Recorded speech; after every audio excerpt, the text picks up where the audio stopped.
Awesome. So welcome folks to our final Lift Development webinar series where we bring alumni in to talk about a host of topics. Tonight we'll be talking about transitioning to life after Holy Cross.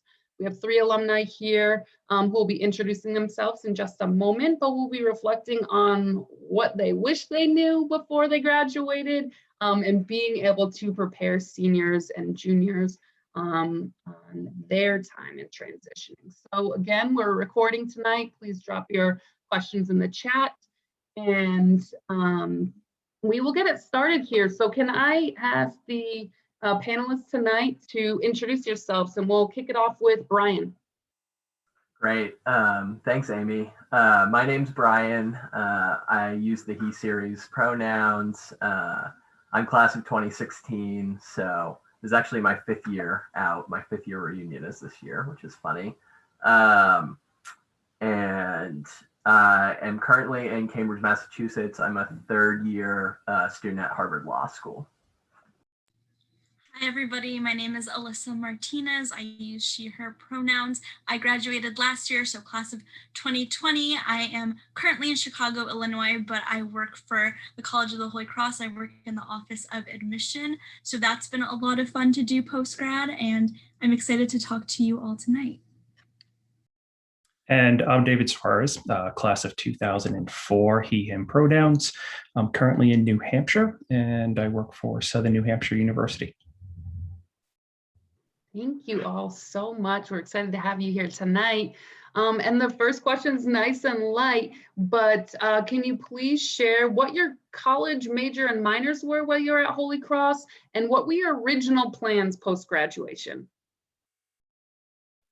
I'll jump in right away here. So my major was philosophy. I came in, declared philosophy, minored in theater, and I knew pretty much the entire time while I was at Holy Cross that I was going to be in law enforcement. So I spent the second half of my senior year driving around New England, applying to different police departments, taking tests and so on and so forth. Ended up in the police academy a month after graduation.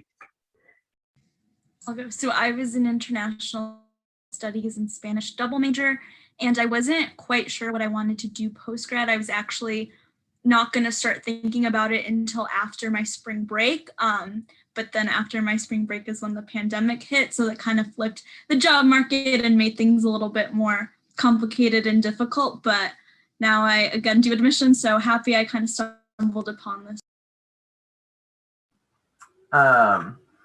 Yeah, I was a political science major, and I had a concentration in Latin American Latino studies. I was not a Spanish major, but I came close. I didn't really know exactly what I was going to do. I went to work for the Department of Justice in Washington, D.C.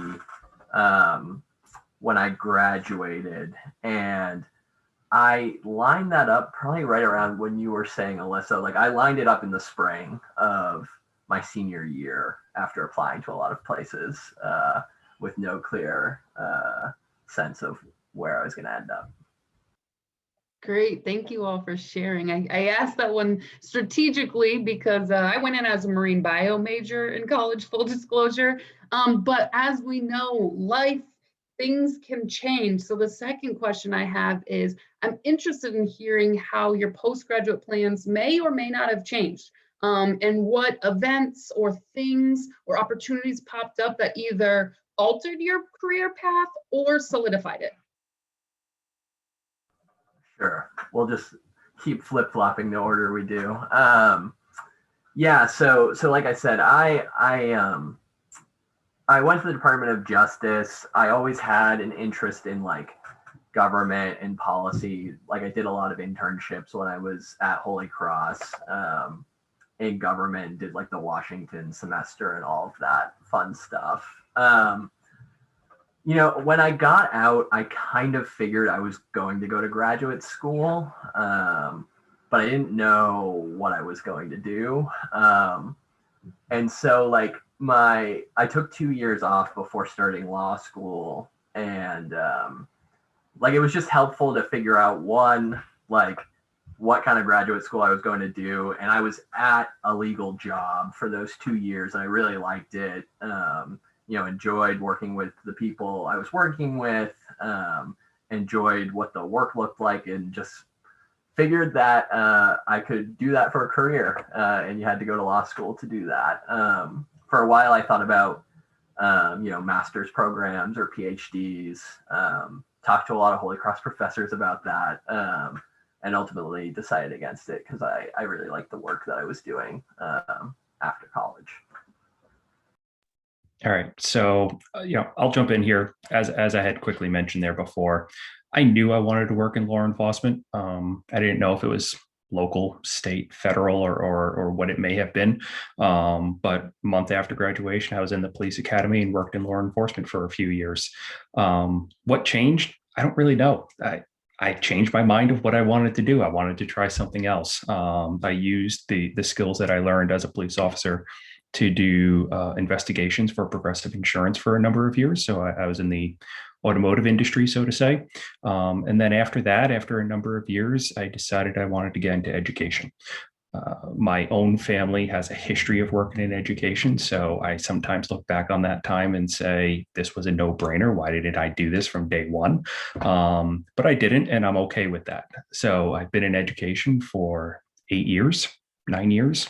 I've worked in high schools, I've coached, I've mentored, I've been a college counselor, I've worked in the registrar's office, I've worked in admissions, I've worked for 3 different higher ed institutions at this point. So, I've found a home, but it's taken that period of time, almost 10 years from graduation, to get there. And I'm only getting my master's now. So, 20 years ago or so, it wasn't a guarantee to go get your master's right after graduation. I'm happy that I didn't for myself, because I don't know what I would have gotten a master's in 2004. Now I'm getting a master's in psychology and organizational development, which is going to help me in my career as an educator. So everything works out one way or another. Sometimes it's a roundabout route, but I think everything that came before definitely got me to where I am now. And I think, so I'm a little bit early on in my career, so I don't quite have all the life experience of like this one thing happened and it completely changed my path. But I would say one thing that really has changed for me is just kind of my mindset about how I view my career. I've really kind of learned to go with the flow, be open to different opportunities, and just really be open to what direction life pulls me. And I think before the pandemic, in the middle of my senior year, I think I was really set on following, a traditional path. I was going to get a 9-to-5 office job. I was going to move into Boston. I was going to be with all my friends. And that just hasn't happened. And I think that's okay. I think it's just part of my story. And I think that has really taught me to be open to the different directions that life can take you in. Thank you all for sharing. I love what you're sharing, Alyssa. For folks who are in the session, we really wanted a range of alumni. And so we tapped on Alyssa to be able to dive into what does that look like transitioning during the middle of a pandemic. So with that, I would say the next question we have is, reflecting back on your times at Holy Cross, what is one fear you had when transitioning to post-grad life, and what advice would you give your younger self, Alyssa? I know, just dig into the archives for us. I'll start off here. So I think the biggest thing that I was concerned about was, how am I going to be supported? And not financially, just like at Holy Cross, and at most college campuses, it's a microcosm. Everything is there. Your friends are there if you need support. There's counselors on campus if you need support. There's a chaplain on campus if you need support. Everything is there. You don't have to go very far for it. And in my mind, I was going out into the world.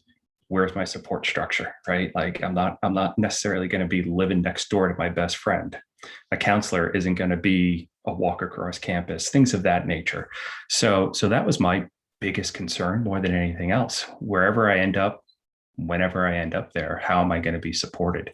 The advice that I can give myself back then is go out and find it, right? Like take advantage of the opportunities that are there, take advantage of what presents itself, wherever it presents itself. So whether that's a job, whether that's an apartment building you're living in, there are people around and there are resources for you to take advantage of, but you have to make that effort and advocate for yourself. Yeah, I think my big fear, this was, it kind of relates to something Alyssa said, the last question, but I think I was afraid of just figuring it out, like that there was a rush to figure things out. And so I knew I was probably going to go to graduate school, but I think that it's like a pretty common feeling like, I need to do that sooner rather than later, or I need to be, working in the field that I'm working in sooner rather than later, that I'll do for the rest of my career. And there's just like no rush at all, because there's like, you have the rest of your life. And it's funny now because I'm in law school and like I meet plenty of people who took 10 years off between undergrad and law school, and like did a lot of cool stuff and have a lot of world experience, and they bring that to sort of everything they're doing. And so that was the sort of the big fear I had. And I mean, I only took 2 years off. Like in hindsight, maybe I would have taken another, but I kind of realized at the end of 2 years that I wanted to go to graduate school. But really there was like a lot of the pressure that I felt was, I think, sort of self-generated. There was no reason to feel it.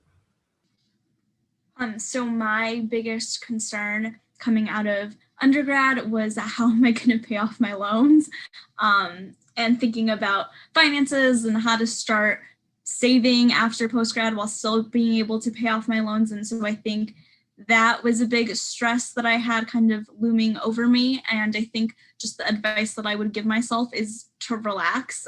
More people are in that boat than you realize. And it's possible, it's okay. And if you have to cut corners here and there for a little bit, like that's totally fine. You have to do what you have to do, and it gets done. I mean, it might take a few years, but that's okay. You don't have to pay them all back right away. I love everything that is already coming up. And for those who are just joining us, please, please, please drop your questions in the chat so you are getting out of this session what you hoped. One thing, going back to something David had said, resources. Who, where, what type of resources do you all lean on now that you are, post Holy Cross? And what does that look like for you in seeking them out? Sure, I can start. So I think the resources I've leaned on have been just like different depending on where I am, sort of like job wise and location wise. So in my first job after college, like I relied on like a lot of people I worked with, just particularly because like I'm a first generation college student, and I'm in law school now, but before coming to law school, I really had like no concept of what law school was like and what I needed to do and all of that. And I was working with a bunch of lawyers. And so I just like constantly leaned on those folks to like be mentors of mine, to sort of help guide me, help me think about, what I needed to do leading up to law school and like how I should navigate things of that nature. We're lucky that like we went to Holy Cross. Like I still like keep in touch with all of my friends from Holy Cross. Like I'm in the Boston area now, which is, I run into a Holy Cross person walking down the street pretty much. So that's been a great support system. But yeah, I think like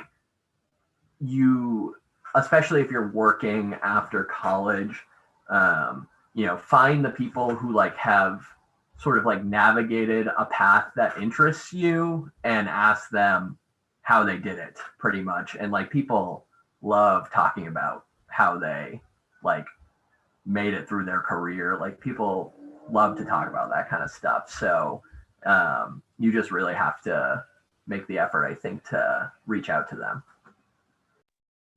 Yeah, I'll piggyback on what Brian has said. I don't have too much more to add, but I think the most important thing to recognize, and what I had to figure out relatively quickly, which was a good thing, is there's no one-stop shop. Your resources and the avenues that you can take can be in any different direction at any given time. And what works for you for a couple of months may not work for you for the next couple of months.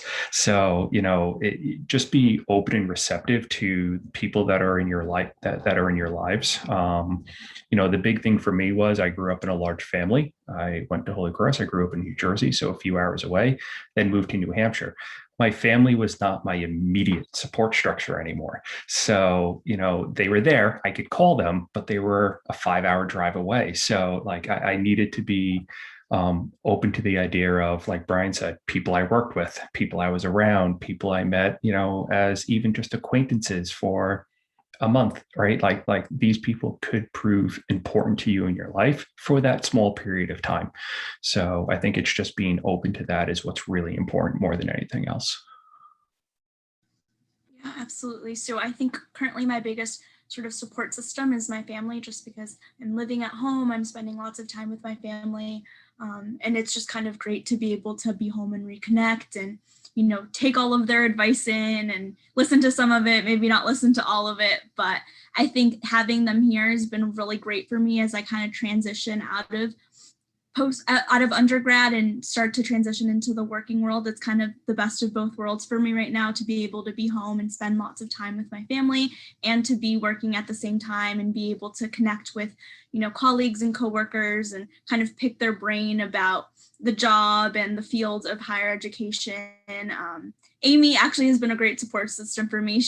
When I was an undergrad, she was my boss for a little bit, and now, we're colleagues at the college. And so it's just been really great to be able to connect with her across departments, check on what OME is doing, and just kind of keep a pulse on student life and all of that. So I agree completely with David. There are lots of different avenues for support, and you'll find those as you go throughout your life, and they'll change as you go throughout your life. But definitely don't knock anything, because any connection can really be valuable. Thank you all. I remember, and I think specifically, if you are moving to a place that is new to you, it's typical to be asked. And I remember when I first started Holy Cross, I was like, where do y'all go to the dentist? Like, where do you go to the dentist here? Your coworkers, folks in your building, like people have shared, have been an awesome support as well. So switching gears a little bit, what maybe surprised you the most once getting to post-graduation, or any challenges or roadblocks that you all have faced? And how did you overcome that, or advice that you would give to seniors? I'll jump right in here. So I think what surprised me the most, and something that I would hope you all could recognize, is you have a larger tool chest of skills and the ability to do what you want to do than you may think you have. Trust yourself, trust your decisions, trust in your abilities, and just go with it. Take advantage of the newness of everything, and be confident in your decisions. I think one thing that surprised me was, I had a lot of time. I was at Holy Cross, everyone is so busy. And I was too. You have, there's just a lot happening. You're with, all of your friends. There's a lot of clubs that, there's just every day. There's you go to class, and then there's a million things happening. And I worked, a 9-to-5 job. There were some times when it was really hectic. So I was working more than 9 to 5, but outside of those time periods, you kind of it's kind of a little overwhelming. You're what do I do with myself? And so I found that figuring out what things that I would do with that time that were important to my growth, whether it was studying for, my law school exams, but like also just like, my like spiritual growth and my like, my like how I would grow relationships with people. Like that was like, you have to be like pretty deliberate about it, I think, because like, it's easy to just like work 9 to 5, head home and just like hang around, and sort of then you're like 3 months go by and you're like, what did I do other than work for these 3 months? So you have a lot of time, which is like a great thing. And like I found that like it was like some level of like work to figure out how I would best use that time, because like Holy Cross wasn't telling me how to use that time. So yeah, I actually want to touch on something that Brian said. So at Holy Cross, everyone is so busy all of the time. Everyone is doing something. Everyone is, like just doing so much all of the time. And so it's hard not to compare, especially when you're living in that environment and you can look around, you can look up and dine and you see 20 other people like slamming on their computers, writing papers. Like it's hard not to feel almost like pressured or motivated to be doing the exact same thing. And so that's one of the things that I kind of found to be a little bit of a roadblock post-grad, is I kept comparing myself to where I should be if it wasn't a pandemic, or where some of my classmates were, and like they were doing it, but like for some reason the 20 job applications I sent out that day, like nothing stuck, but somebody else got a job and they posted about it on LinkedIn. And so I think just kind of my biggest piece of advice is to just be really okay with where you are.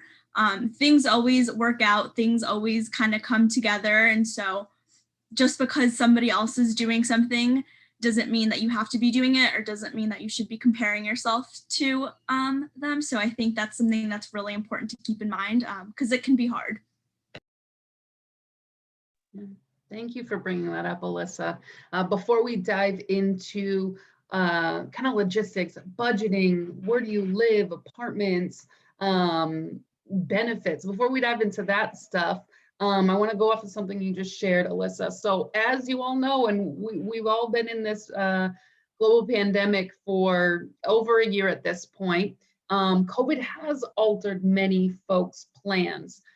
So if you could share some advice to current seniors or rising seniors navigating their college career and transitioning to post-grad life, what would that be? Or specifically, Alyssa, for you, like what advice reflecting during, you transitioned out during COVID and now you have a job, right? So what would you like to give for advice, folks?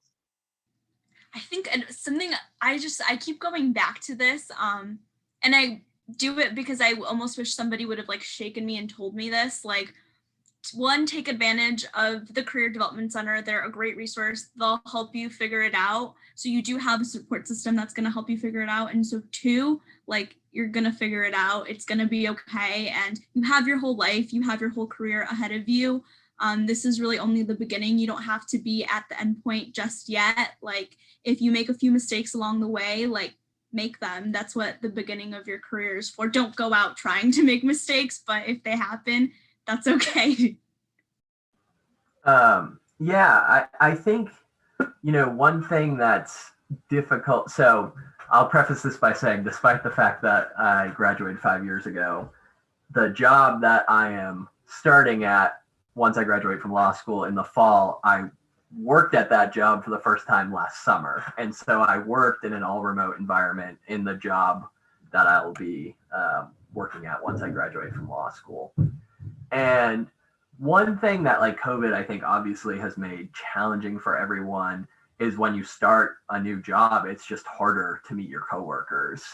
Like whether you're doing like some sort of hybrid or if you're working remotely, like one of the best parts of like being in an office is like it's a social environment, and you're meeting people who, have similar interests to you and who are doing, similar work that you're interested in.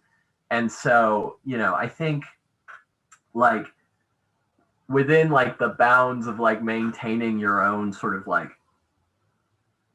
wellness and like, sort of sanity, like putting in the effort in like a remote or like hybrid environment just to like get a sense of who your coworkers are and sort of trying to meet them, whether, I personally, like after working all day and like staring at the computer all day, wasn't like necessarily like the most inclined to like hop on a Zoom happy hour because I was like, I don't want to look at a computer screen anymore. So like, I don't like, I'm a big fan of like putting the computer away sometimes. But I think like try to like take advantage of any opportunities to get to know who you're working with. Because like, I think like one of the sort of themes that we've been talking about is like those people will be your resources, but also, I mean, that's a big sort of part of your social life. Like once you're out of college is, spending time with those people. This one's a little tough for me. If I think back to 2004, I don't really know. I graduated and I moved to New Hampshire and lived with my significant other's parents for 3 months. So while I got myself settled and situated, but I want to key in on maybe what Brian said about, an earlier topic about using your resources more so than anything else, regardless if it's COVID, if you're quarantined, if you're working from home or whatever it may be. I think it's important to recognize that you still have options, whatever they may be. You're not stuck at home. You're not stuck in your little, 4x4 area. If you're working, you're not stuck with the people that you live near. If you have friends that live an hour away and we're still, dealing with this pandemic, I've done situations where I've met a friend in the mall parking lot because it was empty and we sat in our cars with our masks on and talked across from each other. That was an option that I had to me that originally I'm just sitting in my house going, nope, I can't see anybody. So I think, big picture, always entertain your options, whatever they may be. All right. Next one that we have is networking, huge hot button topic, touching on tapping into the alumni network, huge thing that we say here at Holy Cross. What tips do you have for folks who are nervous or introverted or scared to reach out to other professionals that they might not know? Sure. Like networking, I think in like a lot of ways is like a misleading word because I think it like connotes that one, I think like the best form of networking is just like being a nice person and a kind person and like a pleasant person to work with. Because like you will meet people through work and outside of work. And like, if you're like kind and good natured and like, like people will like want to spend time with you and will like, share advice with you and all of that. So like, I think in some respects, like at Holy Cross, like you're networking when you're like hanging out with your friends, right? Like, it's not just like going to receptions and shaking employers' hands because you just never know sort of who will end up being your support network. I mean, in terms of like the more sort of like formal networking, like I do think like the Holy Cross network is obviously great. The law firm I'm working at, like a Holy Cross lawyer, like in part recruited me there. So like, I'm very like fortunate in that respect.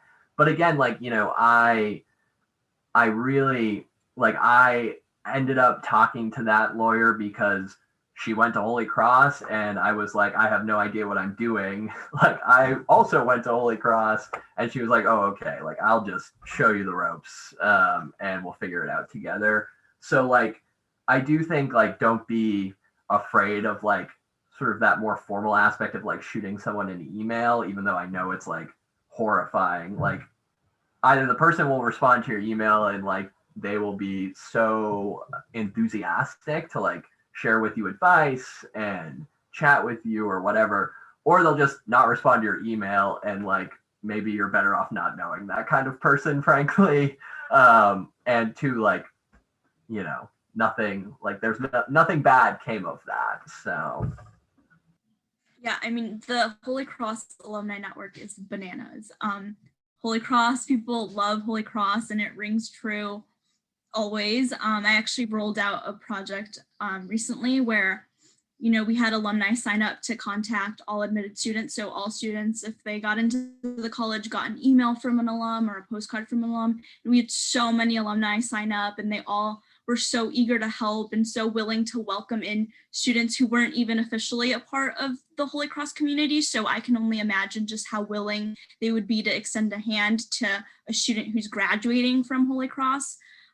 So definitely, it's hard to say, like, don't be shy and reach out, but I think about it for myself. If someone, were to reach out to me and ask me like, oh, can we connect? Can I shadow you for a day? I would be so willing to help them just because of the fact that they went to Holy Cross, and because I think Holy Cross produces such a specific type of hardworking and like kind person. I just would feel so willing to kind of open and extend a hand to them. And there's a reason our alumni network has the reputation it does. So definitely don't be afraid to take advantage of it. Yeah, I think a couple of things that I can add to that overall is one, recognize that networking, or whatever you may want to call it, I kind of agree with Brian on that. Networking kind of pigeonholes you a little bit, but it's a skill, and it's a skill that we don't have right off the bat. And it's one that you get better at each time that you do it. And to also recognize that the world that we live in has also changed. So, networking through virtual environments is really tough. I tend to believe that for myself personally, I'm good in a room. It took me a long time to get comfortable on camera. Took me a long time to get comfortable talking to people in that fashion, because I didn't have the same feelings, the same feedback, the same whatever it may be. So, going back to that idea of networking is a skill, it takes time. And like Alyssa said, like, sure, it's easy to say, don't be nervous, but sometimes being nervous is good. And also recognizing that the person you're meeting in a career fair, the person you're meeting in a social event or whatever it may be, could be the same stranger you sit next to at a baseball game and buy a hot dog for, right? Like they're the same person. So if you approach it from that perspective, don't put pressure on yourself. Please don't put pressure on yourself. Then you have a high likelihood to succeed in what you want to do there. Thank you all so much for that. So regardless of, what student stories are post-graduation, Maslow's hierarchy of needs, where we are living, what does the roof over our head look like? So this next question that came in are, what are some tips for either buying homes, finding places to live, finding roommates, and all of that once you get to post-grad? Well, I had, so I moved from Worcester immediately to Washington, D.C. when I graduated. And like the best part about Holy Cross again is like, there's just like a lot of Holy Cross people in all these cities. Like if you're in Boston, tons of Holy Cross people, New York, tons of Holy Cross people.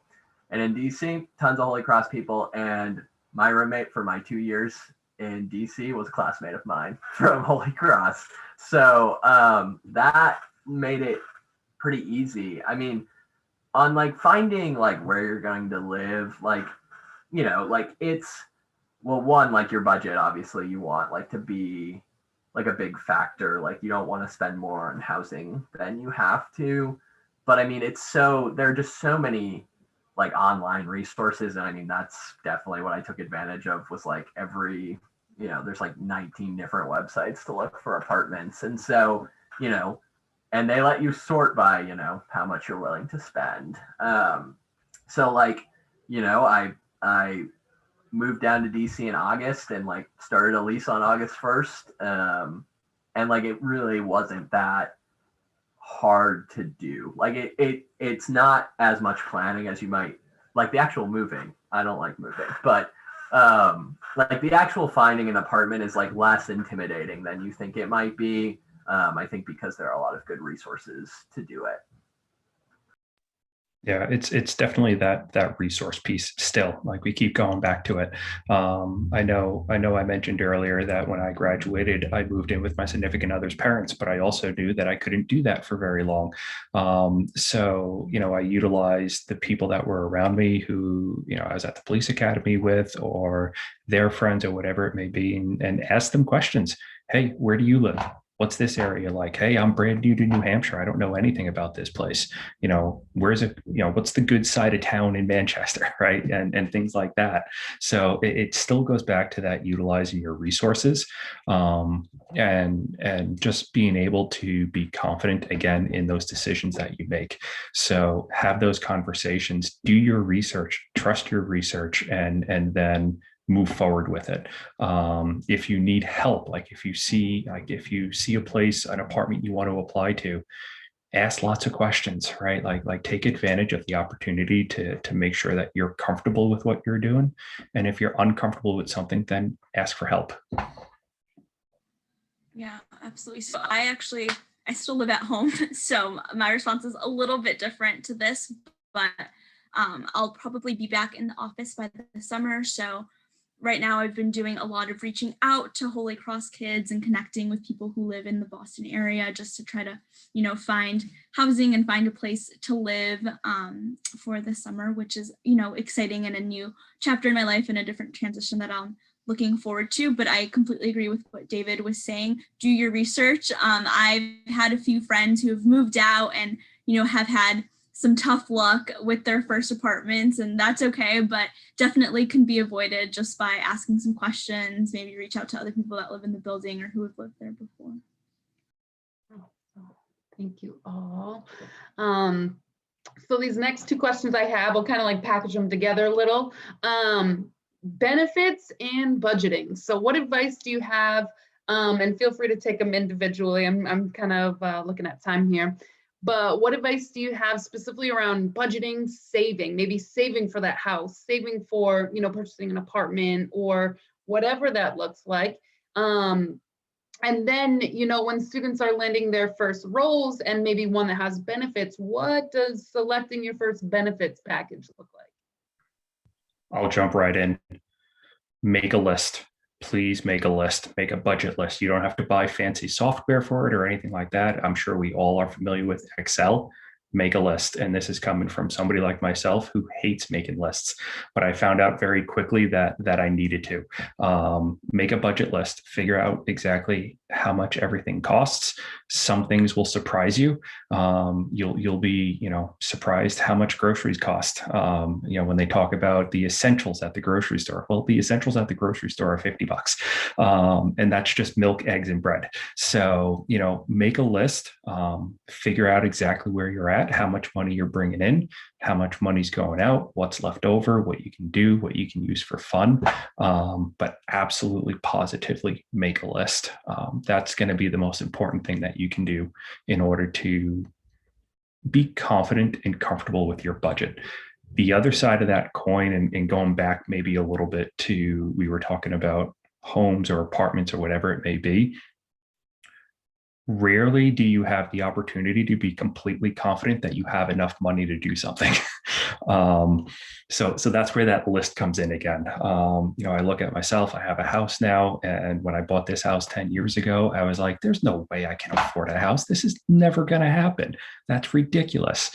But when I sat down with the mortgage person, went through my list, went through the budget, figured, oh, okay, actually I can do this. So, take a step back, look at everything holistically. And then when it comes to benefits, again, it goes back to that research piece, and ask questions of your fellow coworkers, right? Ask them, well, what package do you have? Well, how does that affect you? Well, how much does that end up costing you a year? HR can sometimes be daunting. There's a lot of information coming out of an HR office. That's why you utilize your coworkers. Yeah, just picking up on the benefits piece.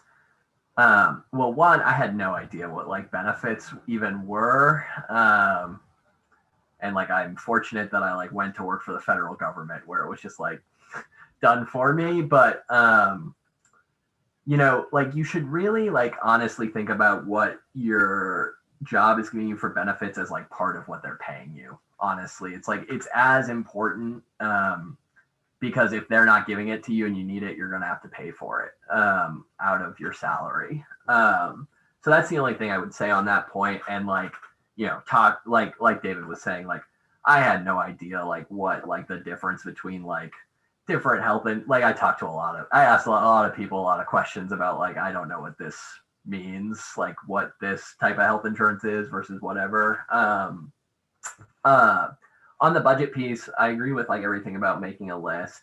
I also think like, because, well, the list point is you're going to have more expenses than you think. You might have like, you know, I had a $220 a month student loan payment that I had to make every month. But, you know, I also think like part of it, like you also want to like budget like money to like enjoy life, frankly. Like I think that's really important actually. Like I felt a lot of pressure to like save as much money as possible. And I obviously think like you should save money. Like that's an objectively good thing to do. But like you want to like take care of yourself. You want to like, if you want to go out to dinner with your friends, like just build it into your budget, I think. Like you don't have to live like totally like scraping by in your day to day to like save every dollar you can, if that means that you're not like having fun and enjoying yourself and like taking care of like that part of things, because those are also like important needs, I think. Yeah, I think a lot of the advice that I would have given has really just already been mentioned, but I think one thing that's a little bit different that I'll mention, a lesson that I've recently been taught, is that good credit is really important. So it's important to have, you know, to start building your credit and start building it as soon as possible. So if you don't have a credit card, get one, and don't buy crazy things, buy things that you can pay off, that start kind of building and accumulating your credit, because good credit goes a long way. And if you're looking to buy a house, a car, all of that, it really does come into play. Amy, if I can, I just want to jump in real quick. Something I thought of, and Brian briefly touched base on it. When you're maybe looking for work and getting a job and starting at a new place, you have to also consider the attachment. And what I mean by that is, you know, when I started working at Boston University, I thought, okay, this is great. You know, they're giving me a good salary. I got a great benefits package. I got all this other stuff. And then it was, oh, wait, now I have to pay $168 a month for parking. So consider the attachments that go along with whatever you may be doing, and how that factors into your budget overall. So, you know, the job is great. The salary is great. The regular income is great. Where's all that other money that you didn't think of that may be going out the door? So pay for parking. Your coworkers want to go out to lunch 3 days a week, and you want to go with them. So, you know, what does that cost? And things of that nature. So just consider the attachment. Yeah. And one thing I would add, Alyssa, you were talking about good credit score, and what I think surprised me, I'm a saver. I've been saving since my first job, 15 years old. Your credit history is something that takes into account in your credit score. So I've had the privilege of being able to pay off my student loans. Amazing. And that was my earliest credit line that opened. So I saw my number go down really quickly. So I say, and piggyback off Alyssa said, if you don't have a credit card yet, definitely get that. And I've heard a lot of advice of like, just use it for gas. You have to buy gas and then just pay it off at the end of each month. And the second piece of advice that I've personally been giving around saving money is, if you have the ability to take a percentage of your salary, pay, whatever that is, even if that is $25 a pay period, and just put it into an account that you cannot see or that you don't use, like not a checking account. And as you get new jobs, I would also say similarly, just have a percentage going to this other account. And as you get higher salaries and stuff, you can bump that up. But I've always had that like no touch account. since I was like 15 years old, because financial security is huge for me as well. So before we kind of get to our closing question, I just want to do one more call to anyone in the room. If there's a question that you really, really wanted to ask folks, please drop it in the chat. Amy, I also want to piggyback on your last thing there. Most employers allow you to direct deposit into multiple accounts. So Amy's talking about like an account you don't see, right? So you don't see the money, you don't think about it. So when you're filling out your direct deposit form, most employers, I haven't come across one that doesn't, will allow you put money into different accounts. So you'll say, I want 95% of my pay to go into this account and 5% to go here. So just be on the lookout for that. Awesome. So I'm not seeing any questions. So in closing, I always like to ask this at the end of all of my panels, but if folks miss this entire session about transitioning to life after Holy Cross, what you wish you knew and what advice you would give, what is one gem or final note that you would like to leave the graduating seniors with as it relates to transition to post-grad life? I can jump in. You know, I think we've sort of touched on this a little bit, but like you all are like at Holy Cross, you're graduating from Holy Cross, like one of the best liberal arts colleges in the country. Like, regardless of like what you're going off to do or what you're interested in, like you're going to like have the skills and the preparation to do it.